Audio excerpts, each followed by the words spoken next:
All right, I'm going to take another sip because we've been get to get into some interesting information right now.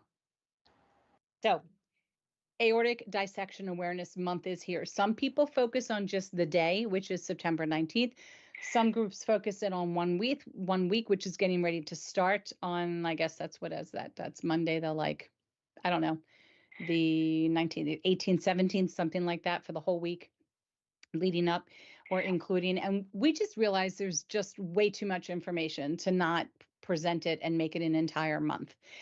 And we're going to talk more about how other people are also proclaiming that this is Aortic Disease Awareness Month. But we have our third year medical student, Adam Ahmed, fourth year Duke.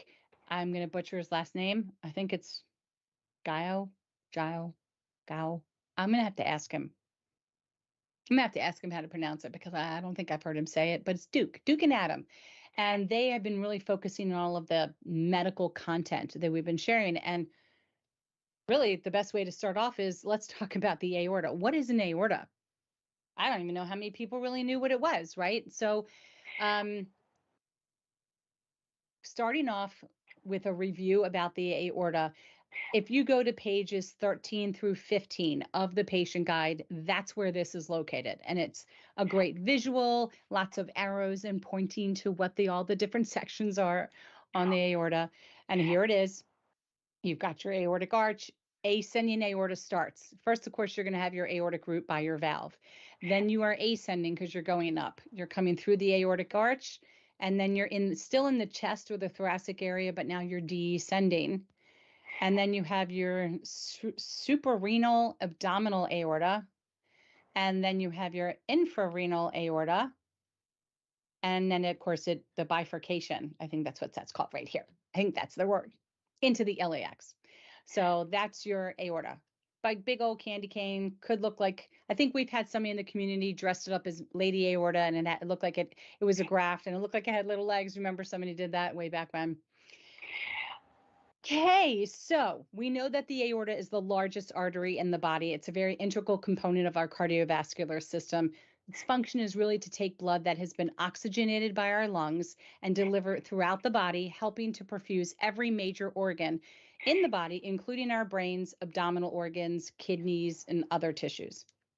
The aorta is very resilient and flexible vessel with elastic smooth walls that allows it to widen and contract as blood travels through in different volumes.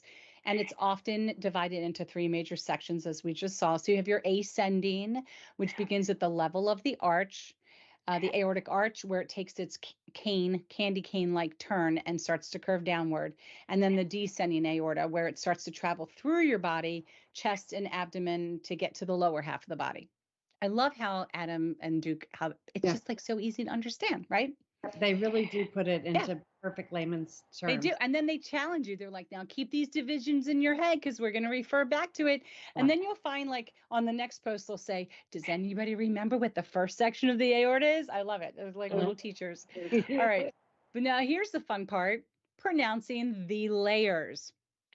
Wouldn't just keep it with outer, with just the word outer or middle or inner. No, we have to say the innermost layer is the intima and the middle layer is the media. You want to take a stab and a crack at what the outer layer is called? Go ahead. Adventitia. See, you should have been the voice of the recording because how many times, Joshua, did I say Adventitia? It was like chia pet. Chia. Adventitia. Adventitia is the outer layer. But you know what? Like if you wet a piece of paper towel, that's kind of what this is. I mean, I've had doctors say that when they're sewing it, it is like sewing wet tissue paper. Isn't that incredible? And that just stays together, right? It's amazing. I just think it's amazing, the human body. But one of the cool parts, as Adam says here, about the aorta is that you can divide it into three different layers. So tunica intima. Why do I want to say it with an Italian accent? Okay, this is the innermost layer where the blood passes through. It contains very special endothelial cells, which help it move nutrients in blood. Think intima for innermost. It's kind of like intimate. All right, Tunica media. This is the middle or the smooth muscle layer, which has elastin and collagen protein and helps provide the strength and the flexibility to the aorta. So think media or middle. Tunica adventitia. This is the outermost layer, which helps anchor the aorta to any surrounding structure. I never even think I knew that. I think I just learned something. All right, so knowing these layers can be very helpful as we continue to discuss some of the disease elements that can actually affect the aorta, including dissections or aneurysms. And then let's talk real quick, briefly, about the aortic valve. So when you talk about the aorta, this is what a normal valve looks like, okay? And that's with it closed. And this is what it kind of looks like when it's open. All right, so the valve is responsible for opening and closing as the heart pumps and helps prevent blood from leaking back into the heart. That would be regurgitation. So you might hear your doctor describe the aorta as trileaflet, which refers to the 3 flaps that open and close as the heart beats. But be mindful that some people are actually born with an aorta that only has 2 leaflets, and that would be called bicuspid. And then some people only have 1 leaflet, which is unicuspid. I've even heard of people having 4 leaflets, and I don't remember what that's called. So there you go. Probably quad leaflet or quadcuspid.